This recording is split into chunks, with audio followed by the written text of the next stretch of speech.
We've all heard of those online do-it-yourself will generation systems. Make it sound so easy and so inexpensive to create a will. Oftentimes, what I've seen is a lot of mistakes.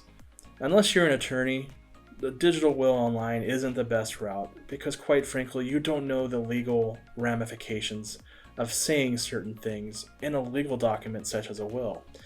I've seen do it yourself wills that were created that absolutely contradict itself and would just be massacred if brought into court and thrown out. And so, having thought that you saved money by creating a do it yourself will ends up costing your estate and your loved ones a whole lot more had you just gone in, paid a little bit extra, and had an attorney do it for you. So, my advice, don't go with the do it yourself unless you're an attorney and you understand the legal impact of what you're saying in your will. Come to an attorney that is practicing in the probate and estate planning arena because they're going to be the ones that ensure that everything that you want to have happen actually does occur.